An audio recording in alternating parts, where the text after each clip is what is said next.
सुप्रभात बच्चों, देखेंगे लक्षागृह का षड्यंत्र। लाख के घर का लक्षागृह, लाख होता है ना जलने वाला, लाख का घर का रहस्य।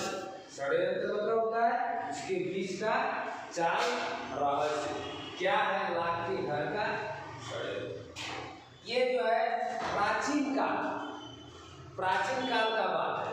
ठीक है, हमारा महाभारत का जो महाभारत महर्षि वेदव्यास द्वारा लिखी कहानी पर आधारित है। पांडव और कौरव वंश के बीच में जो हुआ था उस घटना पर ओतप्रोत है ये कहानी। तो सबसे पहले प्रमुख शब्द देख लेते हैं एक बार। तो प्रमुख शब्द में आइए, प्रमुख शब्द में देखिएंगे प्रमुख शब्द प्रतापी। प्रतापी होता है प्रतापवान, जिसका बल पराक्रम को धाक हो। पराक्रमी, जिसने पराक्रम वीरता दिखाई। निषाद, केवट, वीर जाति का मल्हा। ठीक है, निषाद। निष्कंटक, निकटक, बिना किसी बाधा के। पितृभक्त, पिता का आपको है, पितृभक्त नहीं है, पिता का क्या करिए। संपन्न, पूरा, व्याख्या देने वाला लेक्चर।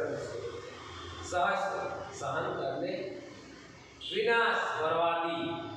स्पर्श, छूना, भस्म, जलकर राख हो जाना। जन्मांत, जन्म से अंधा। आवाम, अंदाजा। तुरंत, पूर्ण। लक्षागृह, लाख से बना घर। पितामह, दादा को बोलते हैं पितामह। पिता का पिता, दादा और पितामह। षड्यंत्र, रहस्यमयी, गुप्तचार, अशिष्ट, सभ्य आचरण। तो आइए देखते हैं हम लोग। ठीक है, क्या कह रहा है कहानी में। प्राचीन काल की बात है। भारत में अयाति नामक एक प्रतापी राजा राज्य करते थे। कौन सा राजा? भारत में अयाति नामक एक प्रतापी राजा राज करते थे। उनकी राजधानी थी खांडवप्रस्थ। उनकी राजधानी कहाँ थी? खांडवप्रस्थ। किसका? अयाति। उसी स्थान पर आगे चलकर इंद्रप्रस्थ बसा और खांडवप्रस्थ ही आगे चल करके क्या बन गया? इंद्रप्रस्थ। अयाति की दो रानियां, कौन कौन? देवानी और शर्मिष्ठा। उसके अयाति के दो रानियां थी, देवानी और शर्मिष्ठा। शर्मिष्ठा से 3 पुत्र हुए। शर्मिष्ठा के जो 3 पुत्र हुए, उनमें सबसे छोटा पुत्र पुरु, बड़ा पराक्रम। जो सबसे छोटा पुत्र था उसका नाम था पुरु, बड़ा पराक्रमी और पितृभक्त, साहसी, बलवान और पिता का आज्ञा मानने वाला था। कौन? पुरु। किसका पुत्र था? शर्मिष्ठा का। अयाति ने उससे अपना उत्तराधिकारी बनाया। अयाति ने उसको, किसको? पुरु को, जो छोटा पुत्र था उसको उसके राजवंश का सिंहासन दिया। और यह वंश आगे चल करके, और ये वंश जब आगे बढ़ने लगा, उसका बाल बच्चा होने लगा, तो ये क्या वंश कहलाया? पुरुवंश कहलाया। इसी पुरुवंश में आगे चलकर राजा दुष्यंत हुए। और उसी पुरुवंश से जो पुरु के वंश चले आ रहे थे, उसी में एक राजा था दुष्यंत। ठीक है, उसी का वंशज था। उनका विवाह शकुंतला से हुआ। किससे हुआ उनका विवाह? दुष्यंत का शकुंतला से। उनका पुत्र भरत, उनका एक पुत्र था भरत, और उसके नाम पर ही हमारा देश का नाम भारत पड़ा। ठीक है, शकुंतला के पुत्र का नाम भरत था और उसी के नाम पर हमारा देश का नाम भारत पड़ा। भरत वंश में हस्तिन नामक प्रसिद्ध राजा हुआ, और उस भरत वंश, उसके बाद भरत जो राजा बना, उसका ही वंशज भरत वंश हुआ। और उसी में हस्तिन नामक एक प्रसिद्ध राजा हुए, और उन्होंने नई राजधानी हस्तिनापुर बसाई। और उसी ने एक नई राजधानी क्या बसाई? हस्तिनापुर। ठीक है, पहले खांडवप्रस्थ, बाद इंद्रप्रस्थ, उसके बाद आगे चल करके वहां पर, ठीक है, बनते गया हस्तिनापुर बस गया। थोड़ा सा हस्तिन के राजवंश में कुरु नाम के राजा हुए, जिनके वंश कौरव का है। और हस्तिन के राजवंश में सुक्रू नाम का एक राजा हुए और उसी का जो वंशज हुआ उससे कौरव वंश कहलाने लगे। अब कौरव राजवंश में महाराजा शांतनु बड़े प्रतापी राजा हुए। कौरव वंश में कौन? शांतनु। उन्होंने एक अत्यंत रूपवती कन्या गंगा से विवाह किया। तो शांतनु ने किससे विवाह किया? गंगा से विवाह किया। शांतनु गंगा के पुत्र में से एक 8वें पुत्र जो था उनका नाम था देवव्रत। और देवव्रत आगे जाकर के क्या कहलाए? भीष्म पितामह के नाम से प्रसिद्ध। ठीक है, पितामह भीष्म बोलते हैं ना महाभारत में, और इनका पुत्र था शांतनु और गंगा के पुत्र। एक बार अपने पिता शांतनु की विषाद कन्या सत्यवती से विवाह करने की इच्छा को पूरा करने के लिए भीष्म ने आजन्म ब्रह्मचर्य करने का प्रतिज्ञा की। एक बार शांतनु ने अपना इच्छा जताई। निषाद केवट का कन्या थी सत्यवती, उसको देख करके मोहित हो गया और उससे वो विवाह करने की इच्छा रखी। और उसी इच्छा को पूर्ण करने के लिए भीष्म ने क्या किया? शांतनु के साथ सत्यवती का विवाह करवा दिया और उसने आजन्म जन्म भर जितना दिन रहेंगे वो ब्रह्मचारी रहेंगे। अपने पिता का विवाह करवाया किसने? भीष्म ने। और उसने प्रण लिया कि हम सदा ब्रह्मचारी रहेंगे। सत्यवती का विवाह शांतनु से हो गया। उनके 2 पुत्र हुए और उसी का 2 पुत्र हुआ। ठीक है, सत्यवती से। एक तो गंगा का पुत्र था ही भीष्म शांतनु से, और फिर जो दूसरी सत्यवती से विवाह किया था निषाद कन्या केवट का लड़की से, उसका 2 पुत्र हुए, चित्रांगद और विचित्रवीर्य। उनका 2 पुत्र चित्रांगद और विचित्रवीर्य। चित्रांगद के बाद विचित्रवीर्य राजसिंहासन पर बैठा। चित्रांगद बैठा, उसके बाद विचित्रवीर्य बैठा उसके राजसिंहासन पर, इसके शांतनु के राज। भीष्म विचित्रवीर्य के विवाह के लिए काशी नरेश की 3 कन्या, और भीष्म ने इनका जो भाई था विचित्रवीर्य का विवाह के लिए काशी नरेश का 3 कन्या अंबा, अंबिका और अंबालिका को क्या किया? अपने बल से उसको हरण करके ले करके आ गए और विचित्रवीर्य का विवाह अंबिका और अंबालिका से संपन्न करवाया। और अंबालिका और अंबिका का शादी विचित्रवीर्य से किया।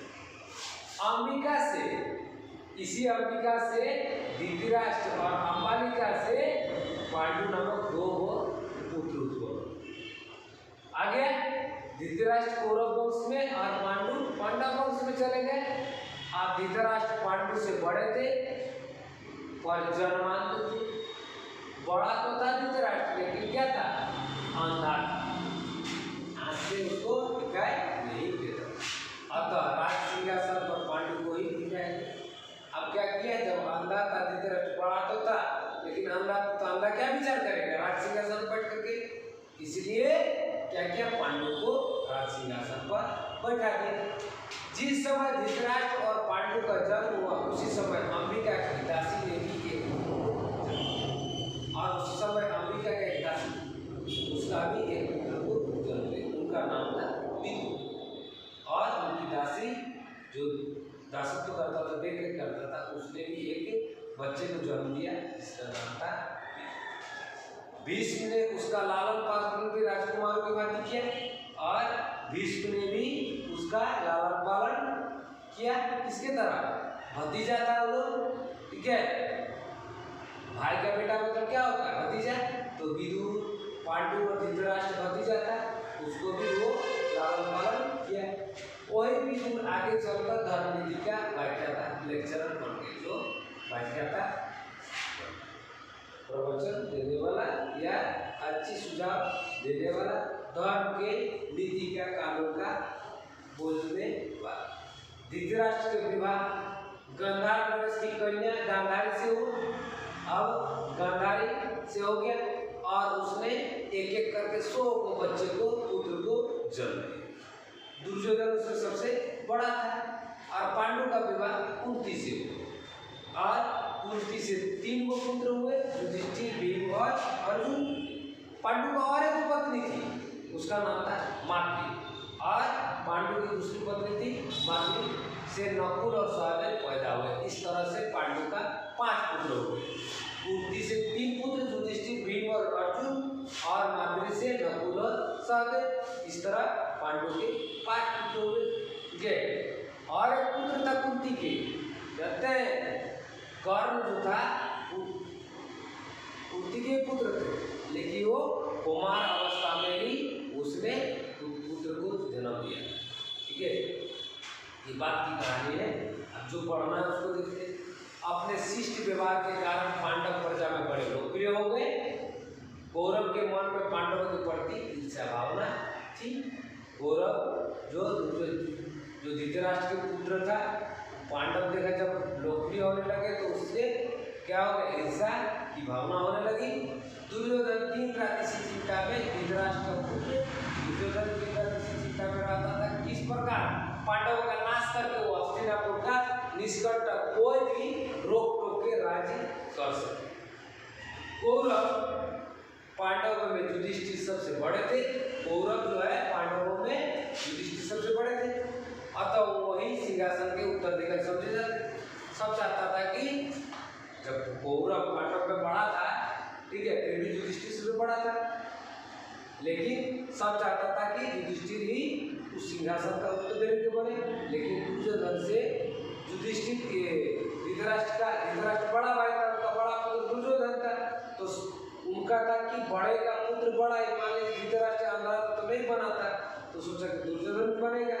उसमें ईर्ष्या था कि वही राजा बनेगा। धृतराष्ट्र का सबसे बड़ा पुत्र होने के कारण वह स्वयं को राज्य का उत्तराधिकारी बनता था। उसमें से एक शकुनी था जो उनका मामा था, एक कर्ण था, ठीक है, वो तो दूसरा ही था, एक दुशासन उसका भाई था, उसको बढ़ावा दे रहे थे कि आप ही दुर्योधन, आप ही ये हमारा जो कौरव वंश है यहाँ पर, ठीक है, आप ही इसका राजा। दुर्योधन ने अपने पिता धृतराष्ट्र को अपने पक्ष में भी कर लिया, ऐसे कान भरने लगा, समझाने लगा और अपने पक्ष में कर लिया। एक दिन दुर्योधन ने अपने पिता से कहा कि पांडवों की को माता के वारणावत के मेले में भेज दिया जाए। और एक दिन दुर्योधन ने पिता से कहा जो पांडव है, 5 पांडव, उसको वारणावत के मेले में भेज दिया जाए। इससे नगर में अपनी स्थिति सुधरने में बड़ी सुविधा है। वास्तव में वो पांडव का क्या चाहता था, विनाश चाहता। वो मेले वारणावत वन की ओर नहीं भेज रहा था, वो क्या करना था, वो विनाश चाहता। धृतराष्ट्र ने दुर्योधन की बात मान ली और उन्होंने युधिष्ठिर और अन्य भाइयों सहित वारणावत जाने का आदेश दे दिया। और दुर्योधन की बात को युधिष्ठिर ने मान लिया, धृतराष्ट्र ने मान लिया और युधिष्ठिर को आज्ञा दे दिया कि आप सभी भाई, 5 भाई वारणावत जाने का आदेश दे दिया। आप वारणावत वहाँ जाने से पूर्व विदुर ने संकेत से युधिष्ठिर को समझा दिया। जब वारणावत जा रहे थे उसी टाइम विदुर जो था, ठीक है, दासी पुत्र था, उसने युधिष्ठिर को समझा दिया कि वारणावत में सावधानी से रहे और उन्हें संदेश की प्रतीक्षा करें और वहाँ पर जाए, लेकिन बिना संदेश का प्रतीक्षा करते सावधानी से।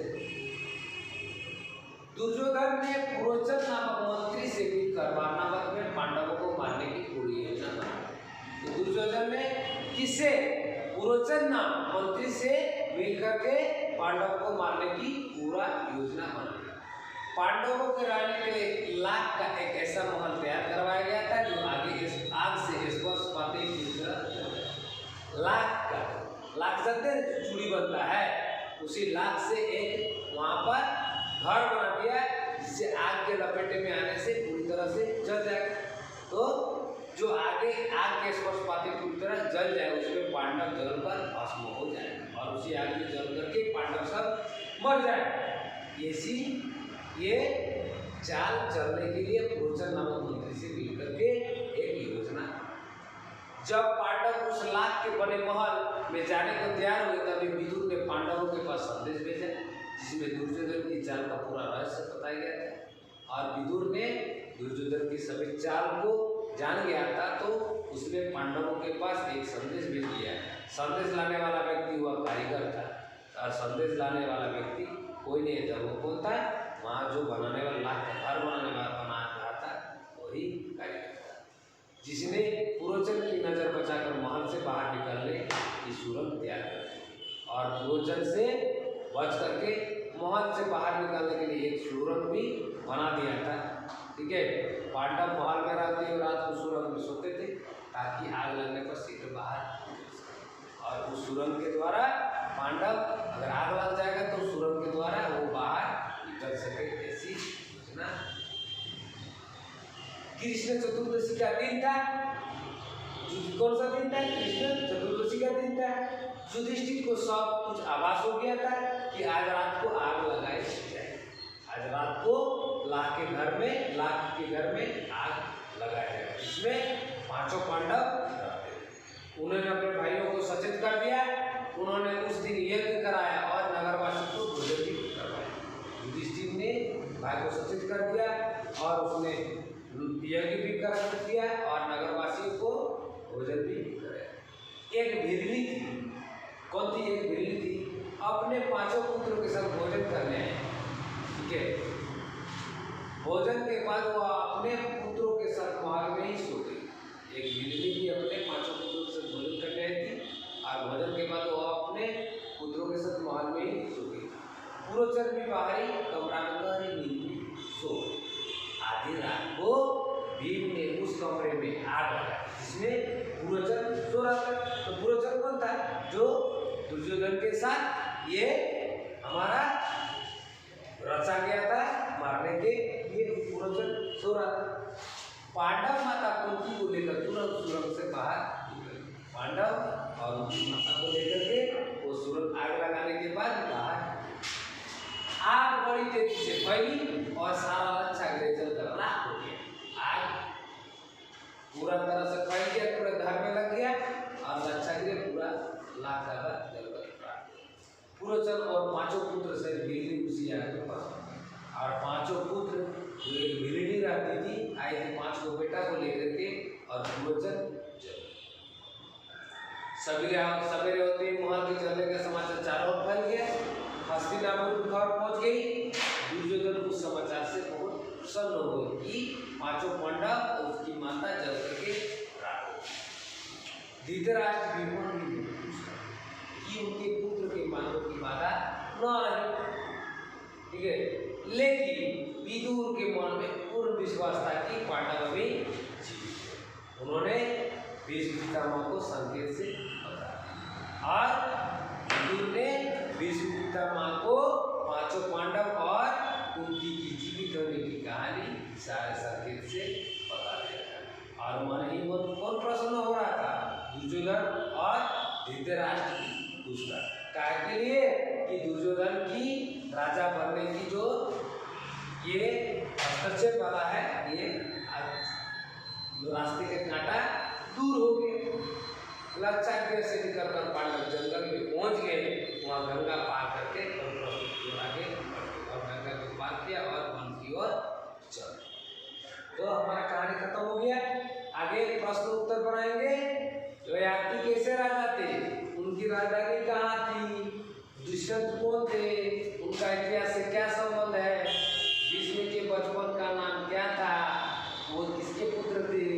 भीष्म काशी नरेश की कन्या का हरण क्यों कर दिए थे? उन कन्याओं के नाम बताना है। विदुर कौन थे? उनका संक्षिप्त परिचय देना है। पांडव कितने थे? उनके नाम लिखना है। कौरव और पांडवों में क्या अंतर था?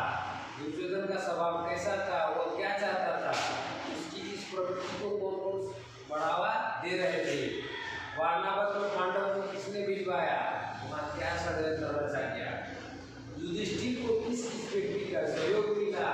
पांडव किस प्रकार लच्छागृह से सुरक्षित गए? ठीक है, उसके आगे का अभ्यास अध्ययन है, इसको बाद में करेंगे। जो व्याकरण इतना हमारा पूरी कर लेंगे। धन्यवाद।